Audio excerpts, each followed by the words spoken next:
हाल ही में मैं एक नए अपार्टमेंट में शिफ्ट हुई हूँ। अपार्टमेंट बहुत सुंदर है। यहाँ दिन काफ़ी शानदार होता है, लेकिन यहाँ की रातें काफ़ी शांत सी हो जाती हैं। इस अपार्टमेंट में बहुत कम लोग रहते हैं, मुझे लेकर सिर्फ 5 लोग, और आसपास सिर्फ जंगल झाड़ियाँ ही हैं। यहाँ का वातावरण भी बहुत सुंदर है। जस्ट मेरे अपार्टमेंट के सामने एक छोटा सा घर है। इस अपार्टमेंट में मुझे कोई दिक्कत नहीं है, लेकिन अपार्टमेंट के बाहर एक चीज़ है जो मुझे बहुत परेशान करती है। वो अपार्टमेंट के सामने वाला घर। उस घर में से ना तो कोई बाहर ही जाता है, ना तो कोई अंदर ही आता है। पहले तो मुझे लगा कि वहाँ कोई रहता ही नहीं है, पर बाद में मुझे पता चला कि वहाँ सिर्फ एक लड़की ही रहती है। वो ना तो किसी से ज़्यादा बात करती है, ना तो मिलती है। एक बार तो मैं अपने अपार्टमेंट की विंडो पर खड़ी होकर के चाय पी रही थी, तभी मेरी नज़र उस लड़की पर पड़ी। वो लड़की भी अपने विंडो के पास खड़ी होकर के कुछ तो पी रही थी। मुझे साफ दिखा नहीं, हो सकता है वो कॉफ़ी पी रही थी, और वो मुझे एकटक ध्यान से देख रही थी। तो मैं उसे देखकर ज़रा सा मुस्कुराई। मुझे मुस्कुराते हुए देख वो तुरंत वहाँ से हट गई। तो मुझे लगा वो थोड़ी शर्मीली सी होगी, इसलिए वो मुझे देखकर हट गई वहाँ से। पर उसी दिन रात को जब मैं सो रही थी, तो मुझे ऐसा एहसास हुआ कि कोई पेड़ पर से गिरा हो या छत पर से गिरा हो। ये सुनकर के मैं तुरंत उठी और भागती हुई खिड़की की ओर गई। वहाँ मुझे कुछ दिखाई नहीं दिया।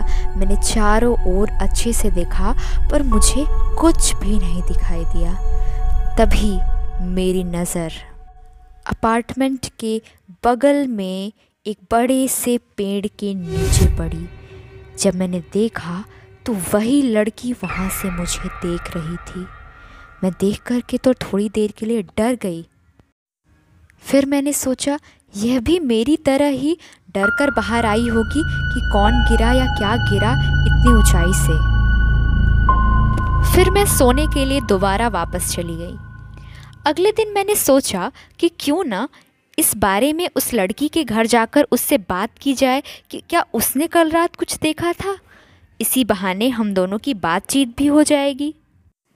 शाम को मैं अपना सारा काम ख़त्म करके उस लड़की की घर की ओर चल पड़ी।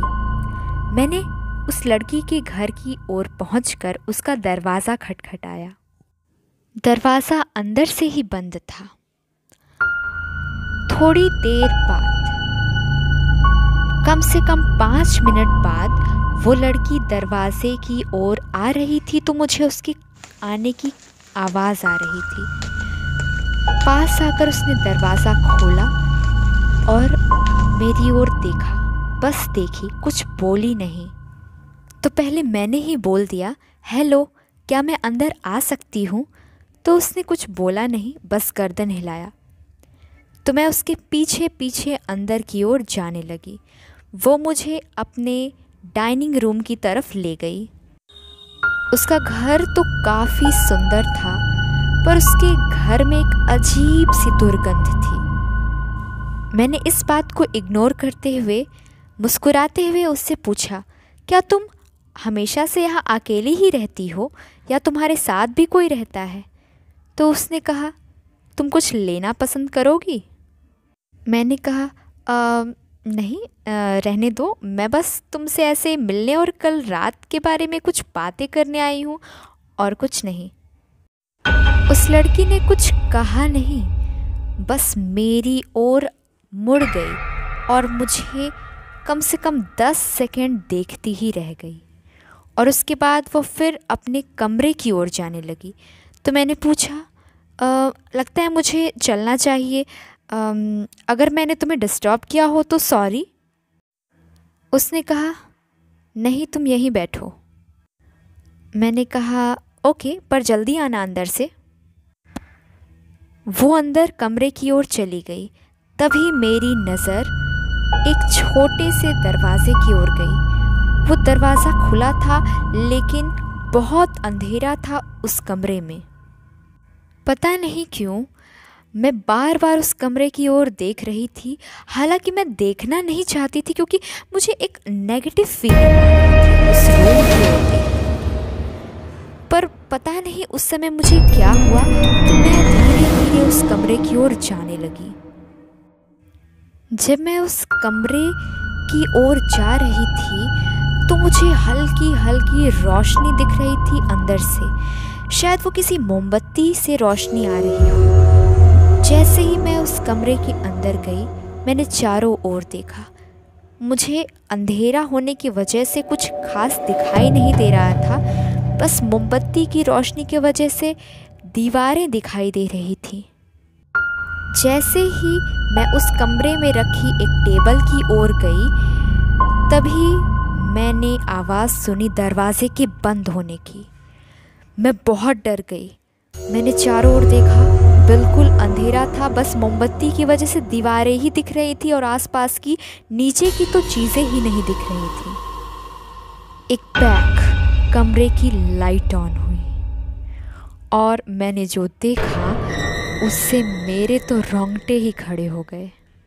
उस कमरे के चारों कोनों में कटी हुई ह्यूमन बॉडी पार्ट्स रखे हुए थे। चारों ओर खून ही खून था, फर्श पर भी खून था। ये सब देखकर मैं इतना घबरा गई कि मैं बहुत ज़ोर से चिल्लाई और पीछे दरवाजे की ओर भागने लगी। तभी मेरी नज़र उस रूम की सीलिंग पर पड़ी और मैंने देखा कि वही लड़की उस रूम की सीलिंग पर उल्टी लटकी हुई है और उसके मुंह, हाथ, सब जगह से खून ही खून बह रहा है।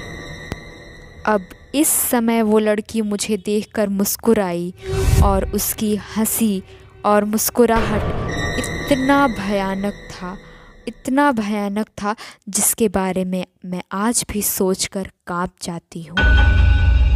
मैंने दरवाजे की ओर देखा भागने के लिए और फिर मैंने उस लड़की की ओर देखा, तभी उसने मेरे ऊपर छलांग लगा दी और मैं बेहोश हो गई।